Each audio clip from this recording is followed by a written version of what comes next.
Центр детского творчества, детская школа искусств, детская музыкальная школа, художественная школа, Центр народной культуры и досуга ежегодно обучает и выпускает сотни талантливых ребятишек. Конечно, сам процесс обучения во многом зависит и от состояния образовательного учреждения.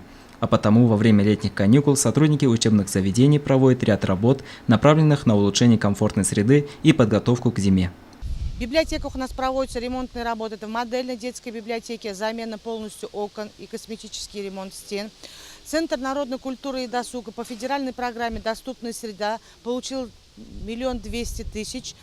И будут проводиться большие ремонтные работы по данной программе. В филиале номер 5 будут большие ремонтные работы проходить. Этот филиал у нас работает как филиал для малогабаритных населения, то есть работа с инвалидами.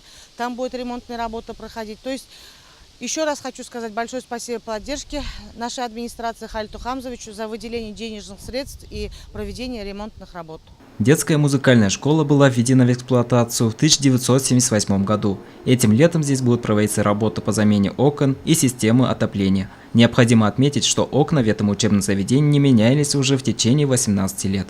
В этом году будет заменено 15 окон благодаря нашему спонсору Бекинову Явдату Усмановичу, который обучался сам в детской музыкальной школе. Поэтому он решил поддержать свою школу, выделить небольшие денежные средства в поддержку и для замены оконных проемов.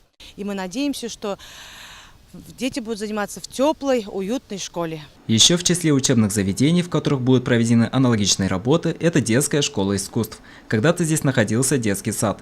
Само здание существует с 1967 года. Детская школа искусств принимала участие в федеральной программе поддержки местных инициатив и выиграла в этой программе. И получили 832 000. На эти деньги будут заменены частично окна, полностью замена отопления будет происходить.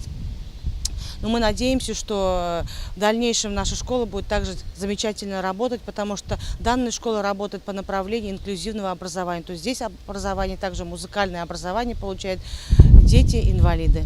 Всего в школе искусств 24 окна. Само здание двухэтажное. Благодаря выделенным средствам проблемные места будут устранены.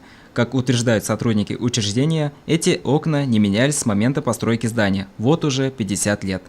Данил Алибаев, Олег Кадыров, Любовь Карпова, телекомпания СТВ.